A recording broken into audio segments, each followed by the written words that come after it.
Igihe wageraga mu nzu y'Imana amarira wari ufite, ibuka ibibazo wari ufite.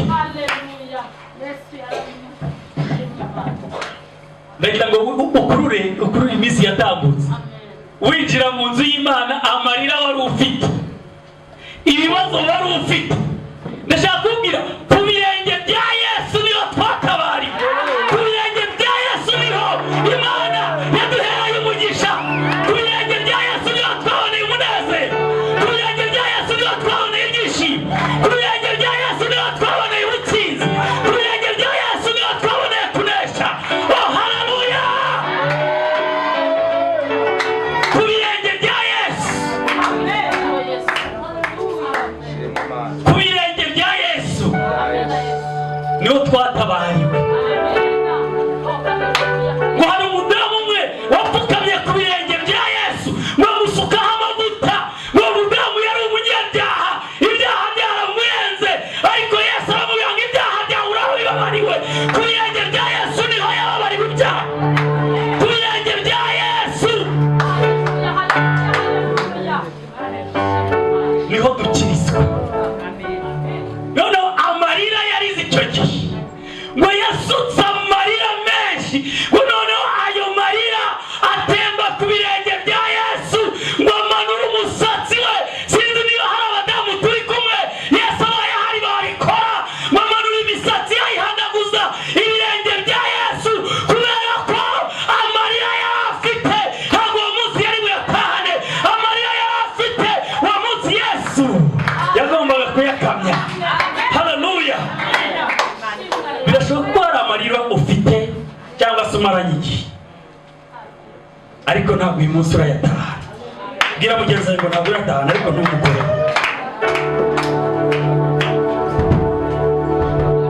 Ndagira ngo tuganire ku ijambo ry'Imana.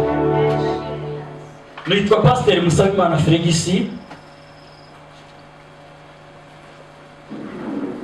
Ibindi Imana iduhana umugisha. Ndagira ngo tuganire ku ijambo rifite intego ivuga ngo umunezero uva mu mubabaro. Tuganire ku ijambo rifite intego umunezero uva mu mubabaro. Uzengurutse iyi si yose, ukagenda hirya no hino, nta muntu n'umwe ushobora kugira umunezero atabanje kunyura mu mubabaro. Iyo urimo kunyura mu mubabaro biba bitegura umunezero.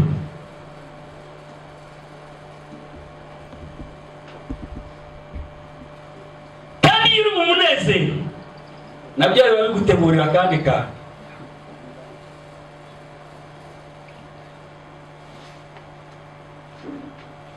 Ikindi nshaka kuvuga, nta mubabaro nta gakiza, nta mubabaro nta gakiza. Kugira ngo dukizwe, kugira ngo tubone agakiza, agakiza ntabwo kaje ngo kaze mu munezero, kaze mu byishimo. Oya, agakiza kanyuze mu mubabaro. Reka mvuge kuri Yesu. Haleluya, amen. Ndashaka kuvuga kuri Yesu.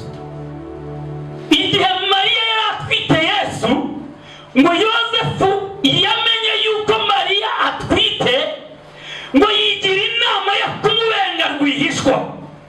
Ngo ariko umwuka we aramusanga, aramugendera, aramubwira ngo reka reka have ibyo utekereza ntabwo ari byo. Ntazagira ikikuza kurongora umugeni wawe, kuko inda atwite ntabwo ari iy'umwana w'umuntu, ni ituruka ku Mana. Amen.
igihe cyose umunezero ugiye kuza binyura mu gihe cy'umubabaro.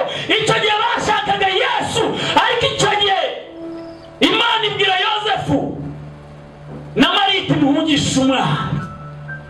Nimuhungishe umwana. Hari igihe biba ngombwa ko Imana imuhungisha.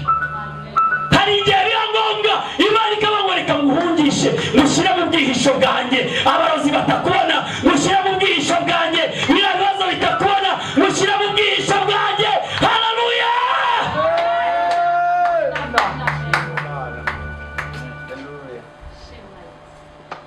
Urebye intambara wahuye nazo n'ibibazo wahuye nabyo, iyo Imana itaza kuguhungisha ngo ikuzane mu rusengero ukaba ukiri hariya hanze, biba byararangiye.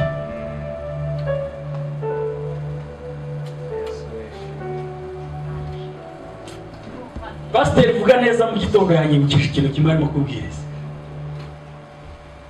Reka nangeho ubuhamya gatoya. Nibuka kera amaze gukizwa, ntabwo mama wanjye yabyumvaga. Yaciye mu muryango.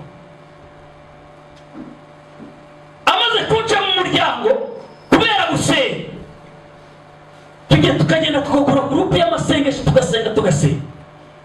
Aravuga ati ndabona ikibazo cyo gukiza utanyumva neza, ibihano ndi muvuga ntabwo byumva, none ndakwirukanye n'iwanjye. Ndasohoka.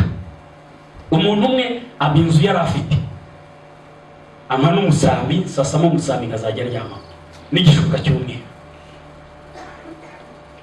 Kenshi iyo twambaye amakoti, iyo tugenda mu mamodoka, iyo twicara tukarya neza, ntabwo twibuka aho twavuye. Ariko reka mbabwire, hari ahantu Imana yatuvanye. Badatana bamama batari butuvanye. Hari ahantu Imana yatuvanye. Abakomeye batari butuvanye. Hari ahantu Imana yatuvanye. Umva, amafaranga n'icyubahiro bitari butuvanye. Aho ngaho nta wundi watuvanye usibye Yesu, umwami w'abami. Niwe watuvanye muri ubwo buribwe, aratuzana mu rugo rwiwe. Icyo gihe mama aranyiruka.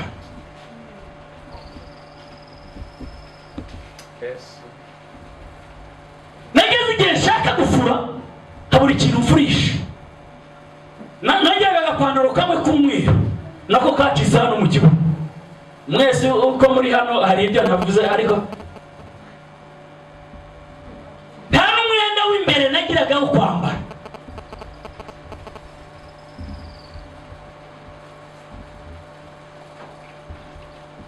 Nta mwenda w'imbere nagiraga. Ako gapantaro k'umweru kari karacitse mu kibuno, hagira igipira cy'umweru kigeze hano. None iyo najyaga mu mwuka nkabyina, cya gipira cyazamuka nkahitamo mu mwuka n'ikibuno bakibona. Hari ibintu bijya bivanga abarokore mu mwuka, hari ibintu bijya bivanga abahanuzi mu mwuka, ariko Yesu agiye kuza ibyo bintu abivanaho.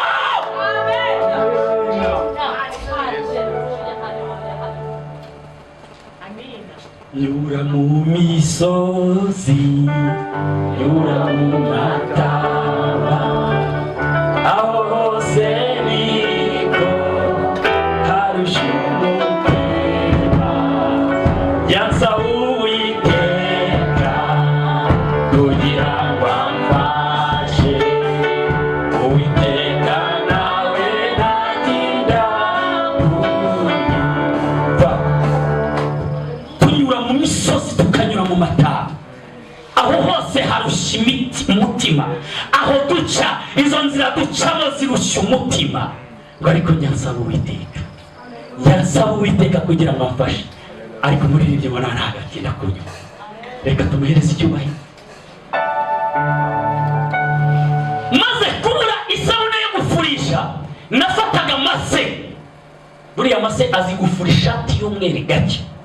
Barukore hari igihe mwirya ngo ntabonye kabomo, iyo ni imwiryo. Hari umuntu asenga ngo nguye mu masengesho ngo simbona ngo yibuze kaboyiro, ngo simbona agatoki, iyo ni imyiryo. Navuye mu masengesho y'iminsi 7 ntarya ntanywa, ndangije nsanga hari ibijumba nari nasize mu nzu 2, nsanga byatoyeho uruhumbi, inzara irarya ndabirya. Hari ibintu bimwe twigira ngo ngewe niyirije ngo simbona utuntu tworoshye. Arewe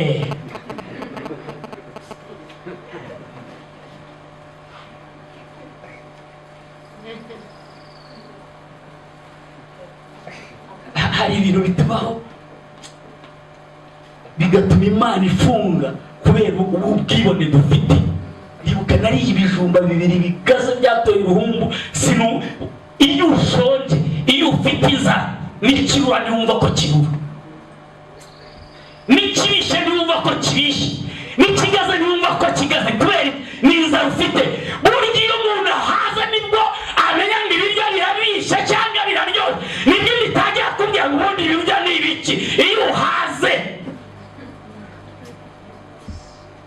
Ndavuga ibyanjye, ntabwo mvuze ibyawe. Ndabizi ko uzi neza, ndimo ndakwibutsa aho Imana yakuvanye. Narifite agashati nkazajya ngafurisha ayo mase, nayabura nkajya gushaka intobo. Intobo murazizi? Intobo nkagenda nkazica, nkazotsa, nkazitonora, narangiza nkazifurisha. Siraje nafataga ibiziriko by'inka biriya by'imiko, narangiza nkabitwika, ivu ryabyo ngashyiramo peteroli nkahanagura, kandi nkajya gusenga. Gira ibyago simvurika, wambaye ka gapataro k'umweru byahitaga bizamukiraho. Ariko reka mubwire, ntabwo Imana ireba iminsi urimo gucamo, ntabwo Imana ireba umubabaro urimo gucamo. Imbere y'uwo mubabaro hari umunezero, imbere y'uwo mubabaro hari ukwishima, imbere y'uwo mubabaro hari utera imbere. Icyangombwa wowe komeza urugendo, komeza utumbire imbere aho ujya, komeza utumbire imbere aho Imana ikujyana. Haleluya, haleluya. Shimwa Yesu. Umunsi umwe inzara yigeze irya. Ndabizi ko ibyo mvuga byumvwa n'abantu benshi. Umunsi umwe inzara yigeze irya muri byo kurya. Icyo gihe nari ndi ahantu ibyumba bita muri giti, nari ndimo ndavayo. Muza amazi yo kunywa, nsa umuntu amazi arayanyima.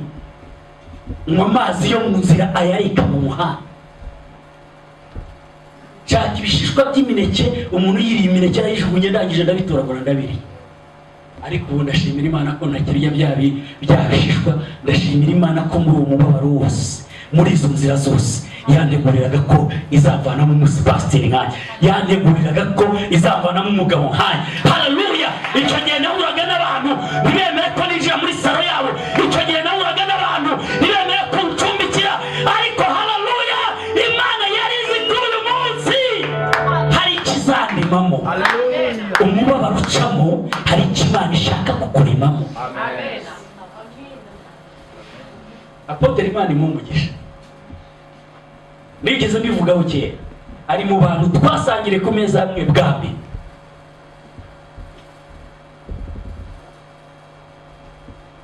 Kandi icyo gihe Mama Gadi Imana igiye umugisha, banyakiriye ku meza na Mama Gadi na pasiteri, turasangira, numva ni ikintu kirenze.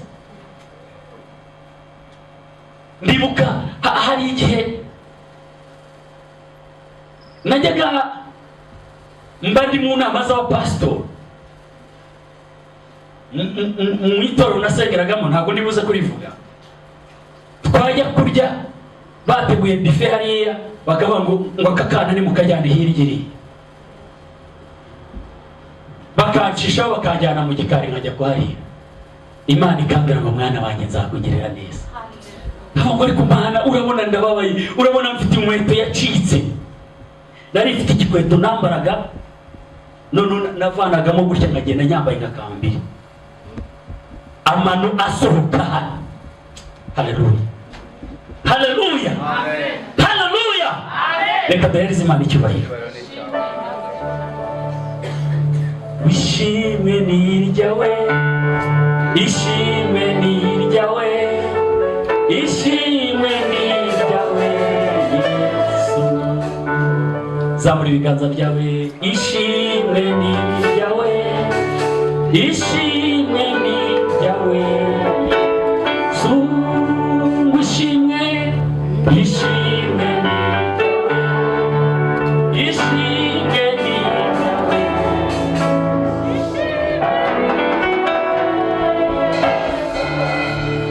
Nami Imana yacu waraturinze, uturinda umujinya wa Satani.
umunezero.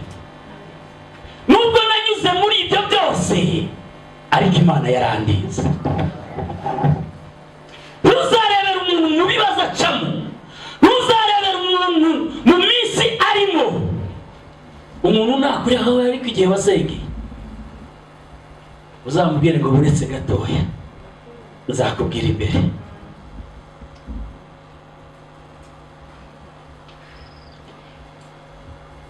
Mu mubabaro havamo umunezero. Mu bagore bari hano barabizi ko nta mugore ushobora gucikira umwana atabanje kujya kugisa, kandi iyo umugore agiye kugisa kiramurya. Bibiliya hari uburyo ibivugaho, none bajya bavuga igise cya nyuma kirakurya, ukagera n'igihe ubwira muganga uti muganga rwose zana agakayi nandikemo ntuzongera kumbona hano, kubera ndandika ndabisigira ntabwo nzagaruka hano. Iyo umugabo waguteye inda ageze imbere yawe, si wowe wabiteye, none dore uri imbere yanjye, ahita ahunga kuko umudamu uri ku nda aba yabaye nk'intare. Hey! Imukeneye umuhigo ku rwego rwa nyuma. Kubera iki? Kubera umubabaro. Ariko iyo amaze kubyara agahinja agateruye, ka gahinja karimo kurira, ateruye agahinja kakare, avuga ngo mwana wanjye yibagirwa igisamuyeho mu kanya, akibagirwa n'uko yabwiye muganga ngo uzane ikayi nsinye ntabwo uzongera kumbona hano. Kubera iki? Aba afite umunezero udasanzwe. Bivuga ngo n'uribwe mu mubabaro havamo umunezero. Kugira ngo tube twicaye hano, Yesu yemeye kubabazwa, yemeye kujya ku musaraba, yemera guterwa imisumari, yemera kurara ijoro kubitwa, yemera kwambika urubindo, yemera ko bamunywesha siporo cyangwa inzoga y'indurwe, mujomba icumu.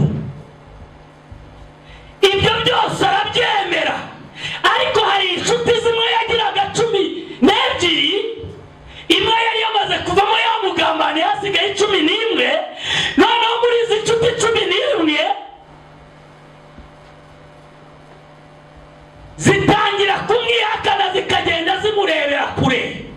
Iyo ugeze mu mubabaro hari abantu bari inshuti bakurebera kure, bakareba nyine ibigiye kukubaho, kuko badashaka kugera aho uri. Ariko Yesu aba ari kumwe nawe muri uwo mubabaro, aba ahagararanye nawe muri uwo mubabaro, aba ahagararanye nawe muri ako gahinda.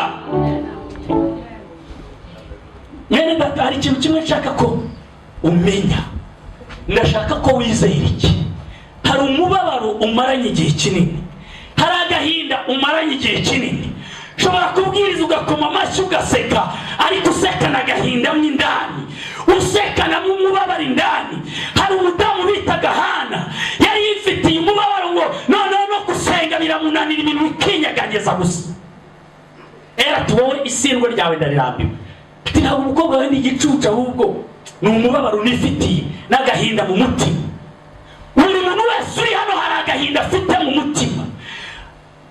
Gashobora kuba agahinda k'uburwayi, gashobora kuba agahinda k'umugabo wawe, gashobora kuba agahinda k'umugore wawe, gashobora kuba agahinda k'abana bawe, gashobora kuba agahinda k'ababyeyi bawe, gashobora kuba agahinda k'ubuzima ubaye agahinda ko ukodesha, gashobora kuba agahinda ko ukora bizinesi bikanga. Hari agahinda ufite uko bimeze kose. Yesu yari afite umubabaro. Reka nsome icyanditswe kimwe, iryo ndarigaruka mu kanya twihu 12 mu Kuva 12 igitabo cya Mose, mu Kuva ibice 12 umurongo wa 21 tugeze 23.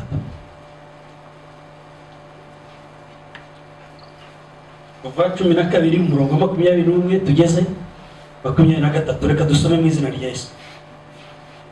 Mose, umutwe w'amagambo uravuga ngo Mose ategeka Abisiraheli bya Pasika. Mose ahamagara abakuru bose bo mu Bisiraheli, arababwira ati nimurobanure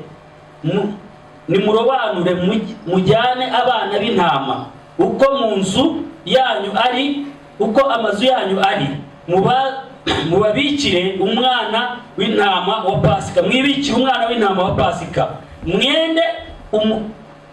mwende umukamato wa zobu,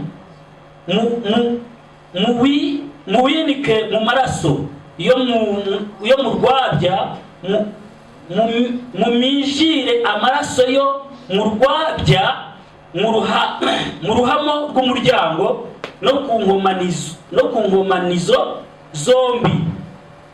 He kugira uwo muri mwe usohoka mu nzu ye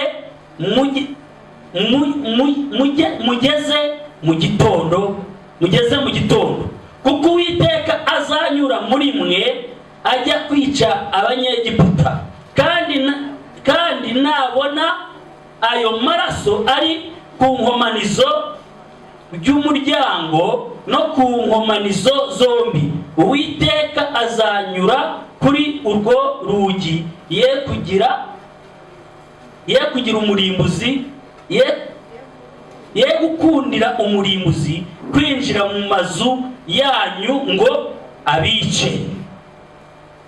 Mwakire neza ijambo ry'Imana. Aha niho tugiye kuganira. Iki ni igihe Imana yari yamaze gukora ibitangaza 9 mu gihugu cya Egiputa. Farawo yanga kwemera. Hari ibintu Imana ishobora gukora by'ibitangaza mu buzima bwawe, ariko hakaba hari imbaraga zagufashe zitanga kwemera kukurekura. Kandi ntabwo Imana ijya iburana na Farawo ngo imubwire ngo reba ibyo wamaze gukora byose urarekura ubu bwoko bugenda. Kuko Imana igomba gukomeza gukora kugeza igihe Farawo we yiyemereye n'umutima we ko akureka ukagenda. Muri iki gihe rero Farawo akomeza kwinangira, ariko yari yabonye ibitangaza 9 byose. Nawe hari ibitangaza wabonye mu buzima bwawe, hari ibyo wabonye Imana ikora, kandi yagutumye tugiye kuva hariya, warangiza ukabona ntuhavuye, kandi na Farawo agufasha akabona ntugiye. Icyambere akireshya ko azakomeza kukugiraho ubutware, akakubabaza ukaba mu buretwa bwe. Icya kabiri nawe ukireshya ko uzaguma mu maboko ya Farawo ukurikije iby'Imana yakoze byose, ukurikije iby'Imana yavuze byose, ariko ukaba utari wagenda ngo uve muri ayo maboko ya Farawo. Yigeze abarekura ugataravuga ngo nimugende mu butayu mutambire Imana yanyu, ariko nimujye kure, nimurangiza mugaruke. Hari igihe ibyo urwana nabyo byakurekuyeho gato, uragenda ugeze hariya birakubwira ngo genda, nugera hariya ugaruke. Hari igihe usenga umuriro ukabanuka, hari igihe usenga imbaraga zikaza. Uba Farawo wari ugufashe kubera ibitangaza abonye, kubera umuriro w'amasengesho yumva, akakubwira ngo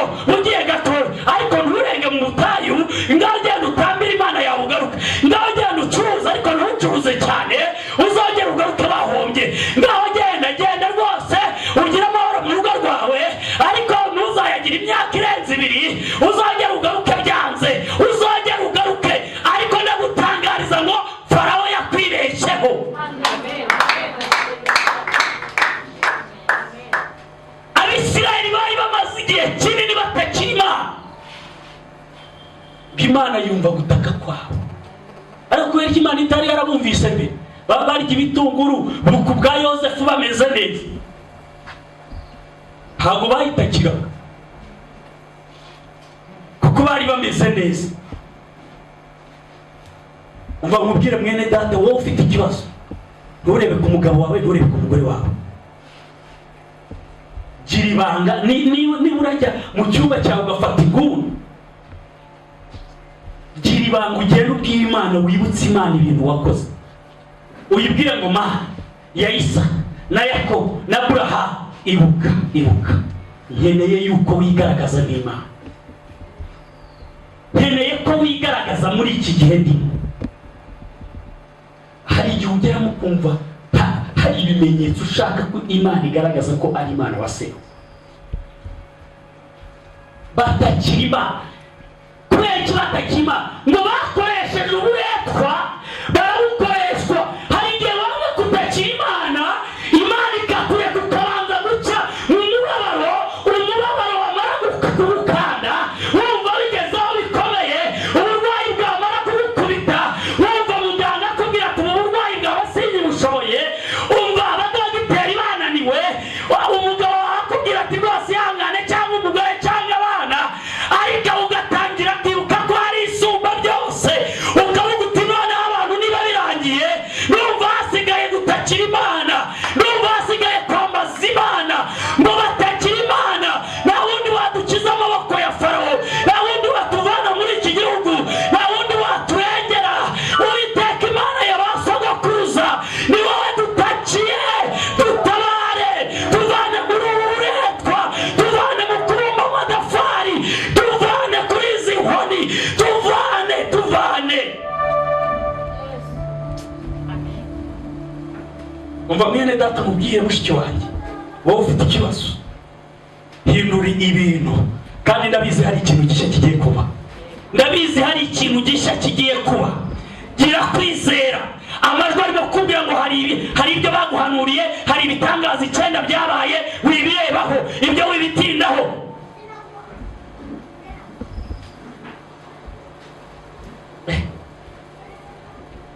Arangije ababwira ngo noneho muzabaga umwana w'intama. Uwo mwana w'intama nimumara kumubaga, ndavuga umwana w'intama, murangize rero ngo inyama z'uwo mwana w'intama muzazirya muhagaze.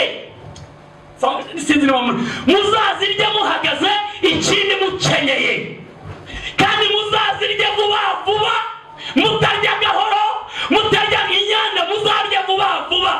Noneho amaraso muzafate ozobu, noneho nimurangiza mufate n'urwabya muyashiramo. Haleluya. Amen. Umuntu amaze gucumura, Imana ikintu yakoze kugira ngo ibicumuro bye bitwikirwe, yakoreshaga amaraso, kandi amaraso yakoreshaga yabaga ari y'inyamaswa cyangwa se ari ay'amatungo atarakoze ibyaha. Adamu na Eva bamaze gucumura kugira ngo yambikwe ubusa bwabo, kuko bari biremeye ibitoke, inyamaswa yahise yasiga ubuzima, ibahereza uruhu barambara.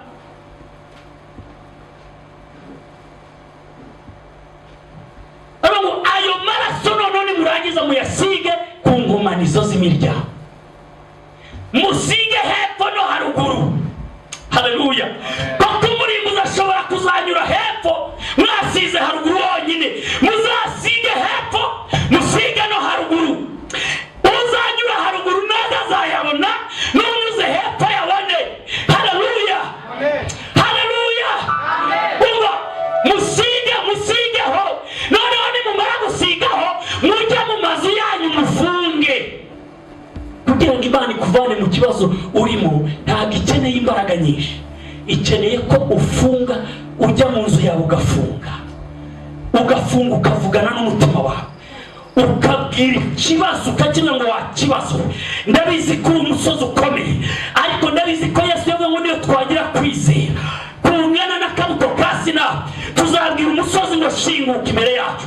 Ndakubwiye wakigerageza wari uri imbere yacu, ndakubwiye wakigerageza wari umaze igihe mu buzima bwawe, ndakubwiye waba urwaye we, shinguka buzima bwanjye, ndashaka kukubona ugenda, ndashaka kukubona uva mu buzima bwanjye, ndashaka kukubona uva mu mibereho yanjye. Haleluya! Muzasige amaraso y'umwana w'intama, muzasige yashushanyaga ni Kristo. Ayo maraso nimumara kuyasigaho mwebwe mwinjireho. Umva icyo Imana igusaba, wowe fata izera amaraso ya Yesu, ntabwo tukibaga ihene cyangwa intama. Izera amaraso ya Yesu, uyasige ku mutima wawe, uyasige ku rukuta rumwe, uyasige ku rundi. Nurangiza uvuga iti, umva wowe Farawo wandwanyaga, icyo nzi cyo ibintu bigiye gusobanuka. Umva icyo aya maraso yakoze.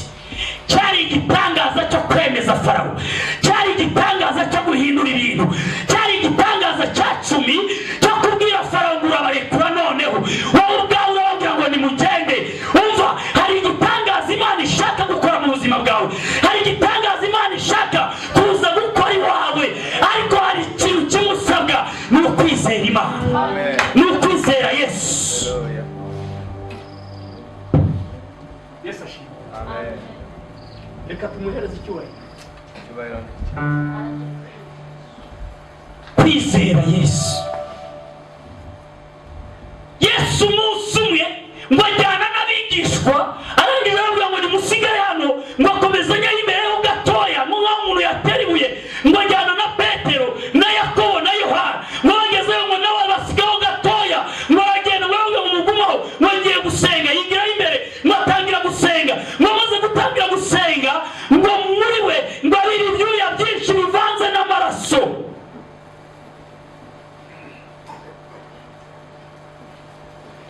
Mu bantu bize iby'ubumenyi muntu, Yesu abira ibyuya bivanze n'amaraso ni amaneri y'umubiri we yari amaze kumeneka. Ayo maneri amenetse hatangira kuvamo amaraso, kandi amaneri za neri zigize umubiri iyo zimenetse haba habaye ikibazo. Ngo muri we atangira kuvuga ngo umutima ugize guturakora, ariko umubiri ufite intege. Hari igihe umubiri wawe ugira intege, ariko baravuga ngo iyaba byashoboka iki gikombe n'ikindi, ariko noneho data ubu ushaka. Yabivugaga ari mu mubabaro, yabivugaga afite agahinda. Reka mubwire, hari ibintu usengera udafite agahinda ntibikemuke. Usengera useka gusa, Imana igakureba ikakwihorera. Hari ibintu usengera, Hamisa ntiyari yarasenze, ariko ahindura isengesho. Asenga afite agahinda n'amarira, azamura umubabaro wose, yibuka umubabaro wa Penina yamuteye, arawuzamura, aravuga ngo ariko Mana yo mu ijuru, ntabwo urimo kureba. Yibuka ibintu byose, atangira kurira, amarira atangira kumanuka. Igihe usenga ntukareba abakureba, ntukareba abaguseka, wowe uzajya usenga niba ari ukuri ruriye, kuko hari ikintu Imana, hari igitangaza kizaturika muri ayo marira yawe. Hari igitangaza kiva mu gahinda, hari igitangaza kiva mu mubabaro ufite. Iyo umuntu arimo gusengana umubabaro, iyo umuntu arimo gusengana agahinda, hari igitangaza Imana ikora. Hari umunsi umwe Petero yigeze ambwira, icyo gihe twasengeraga hano haruguru, arambwira icyo gihe hari ibibazo byari bihari, arambwira ati mfite ikibazo ariko ngiye gusenga. Nicyo gihe nabonye Petero asenga afite umubabaro, ariko muri icyo gihe yavuye mu masengesho, Imana yamaze gukora igitangaza. Mwese uko muri hano hari amasengesho, usubije amaso inyuma, wagiye usenga ufite agahinda, ayo masengesho Imana yagiye yumva kurenza yandi yose wasenze.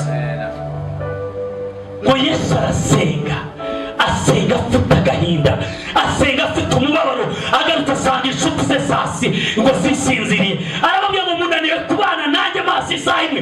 Hari igihe uzahamagara inshuti ngo zigufashe, zatangira zigatangira gufatwa n'ibitotsi. Umva, ni wowe ufite ikibazo, ntabwo aribo bafite ikibazo, kuko bo bari mu gihe cyo gusinzira. Ni wowe utari mu gihe cyo gusinzira, ni wowe ufite umubabaro, ntabwo aribo bafite umubabaro. Ni wowe ugomba kumenya umubabaro wawe. Hari ibintu tujya tubi ngo pasiteri ngo naramubwira nsengere, nibyo ni byiza. Wowe menya ko ugiye kwisengera. Umubabaro wawe ntabwo uzabuza aho muraranya mu nzu gusinzira, ntabwo uzababuza kurya ngo bahage. Umva, umubabaro wawe ufate uwawe. Yesu yarasenze asanga basinziriye. munaniwe kumfasha. Ihangane tuzagusengera ariko dusinzire, kuko kumubabaro nuba. Ariko arasenga, ngo agisenga ngo umwami Imana yohereza marayika. Agisengana umubabaro, agisengana agahinda. Uba mwene data ufite umubabaro, hari ikintu Imana ikora mu buzima bwawe. Ngo umwami Imana yohereza marayika, ngo araza mukoraho, kuko amaneri y'umubiri yari yamaze kumeneka.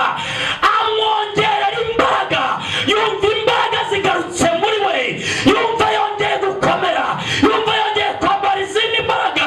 Arangije araza arababwira ngo noneho nimusinzire, kuko igihe kirasohoye kandi igihe kirageze. Mwakabaye mukomeye Imana amashyi. Arababwira ngo noneho nimusinzire.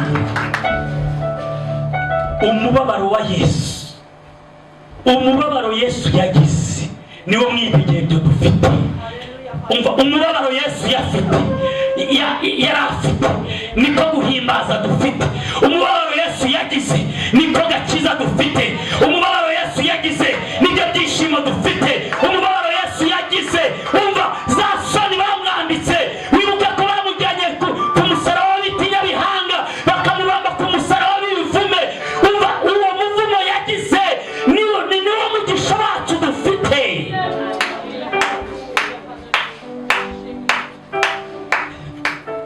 Hari abantu bamwe bajya bavuga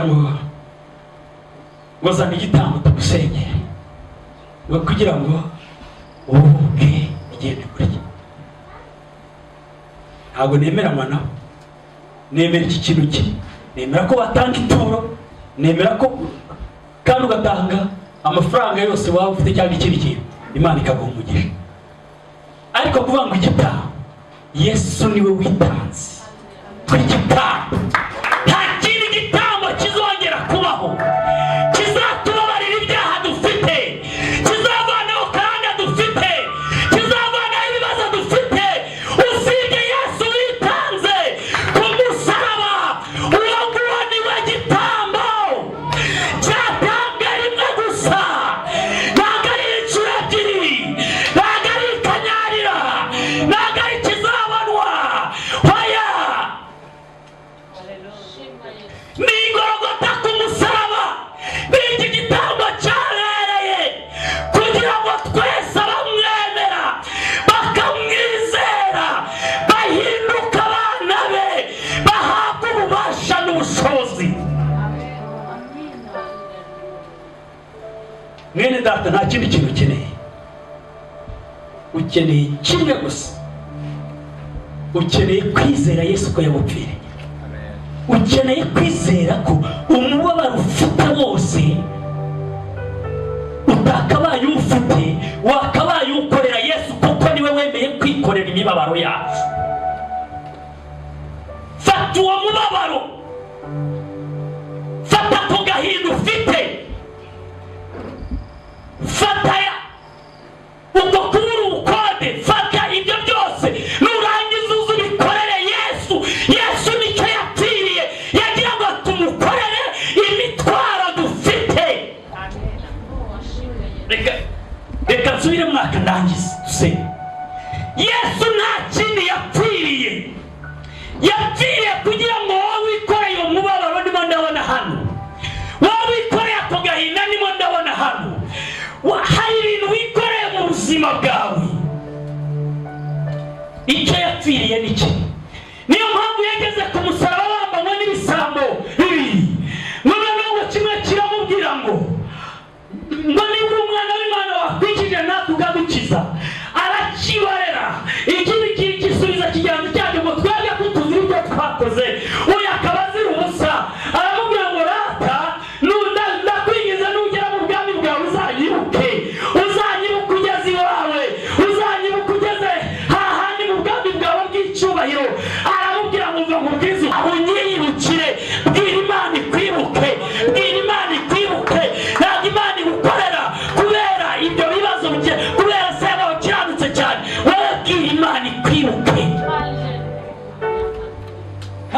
gukiranuka ngo ugeze ku rugero Imana ishaka.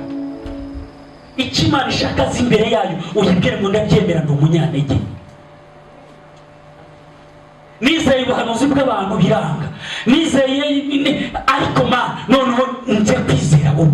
Kimaze kumubwira, sibabanye muri paradizo na abasoma Bibiliya, ntibabanye muri paradizo mu mwanya muto nk'uwo guhumbya. Yafashe ya mitwaro cya gisambo cyari kikoreye, yafashe ya kwa kuribwa cyari kikoreye, arakibwira ngo imitwaro yawe yose yizanire, ngwino uyishyire mu mugongo wanjye. Ni jyewe nemeye guheka imitwaro n'ibibazo, ni jyewe nemeye guheka umubabaro, ni jyewe nemeye guheka ubwo bujura bwawe. Kuva ubyemeye ngwino ubishireho, noneho tubone tubane muri paradizo. Ubwo mwene data ikikuza gutabarwa, hari agahinda wagize akawe, hari umubabaro wagize iwawe, hari ibibazo wagize ibyawe, hari ibintu wagize ibyawe mu buzima bwawe. Ibyo bintu wafashe ukigundirizaho, birekurire Yesu, bihereze Yesu, byikoreze Yesu, kuko amaraso ye yaje kukubohora, kuko amaraso ye yaje kukugira umwere, kuko amaraso ye yaje kugukiza. Impamvu Yesu yababaye kwari ukugira ngo twishime. Ndarangije, ariko ndangije kuri iri jambo. Ninde mubyeyi ubona umwana we ababaye yarangiza akamwihorera agakomeza akababara? Mama ga birashoboka. Ugerageza kumufata ukamuhoza ukamukuyako. Turi abana b'Imana. Ndagira ngo niba ufite umubabaro mu buzima bwawe uhaguruke twisengere. Wibuke ko Yesu niwe ugomba guhereza umubabaro wose, niwe ugomba guhereza ibyo bibazo byose, niwe ugomba guhereza buri kintu cyose kikuremereye mu buzima bwawe. Yigeze mbwira umuforomokazi umwe CHK yari afite ikibazo, ndamubwira ngo utari watura uwo mubabaro ufite wose, komeza nyine uwikorere, ariko numara kuwikoreza Yesu urakira amahoro. Uyu munsi buri gihe ahora ashima Imana kubera ibyino bye. Tugiye gusenga Imana. Zamura ibiganza bye. Uwiteka Imana nziza, Imana ikomeye, Yesu Kristo witanze ku musaraba ku bwacu. Amaraso yawe Yesu niyo yaducunguye, amaraso yawe Yesu niyo yaje kuduhindura bera. Hari abahagurukiye imbere yawe, hari n'abicaye. Buri muntu wese hano muri iri teraniro, Mwami, buri muntu wese ukurikira iki kibwirizwa hari umubabaro afite. Kora mu mutima we hariya harimo umubabaro. Mwami, reba uyu mubabaro akuzaniye, reka Mwami umuture. Uyu mutwaro yikoreye igihe kinini, uyu mutwaro agendanye igihe kinini, reka umuture, reka umuture, reka aruhuke. Kuko ijambo ryawe riravuga Yesu, ngo mwese abarushe n'abaremerewe ngo munsange ngo ndabaruhura. Reka uruhure ubwoko bwawe Mwami, kandi reka imitima yabo Mwami ibisizeho amaraso yawe. Reka Mwami icyaba ari igihe ukora igitangaza cyacu mu buzima bwawe, igitangaza gituma Farawo barekura, igitangaza gituma bagomba kugera aho bajya, igitangaza gituma bagomba gutsinda.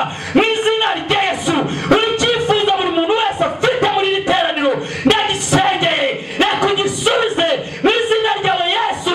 Iri jambo ryawe reka rikoramo imbaraga, riruhura abantu Mwami uburyo bari barushe, ritura abantu imitwaro bari bikoreye. Reka Mwami tubone ubuhamya bwinshi Yesu batanga, bavuga ko waruhuye, bavuga ko batuye. Urakoze Yesu, dukomeye amashyi menshi n'impundu nyinshi mu izina rya Yesu, amen. Yesu abaha umugisha, komeze mu gihe cy'umweru cyiza.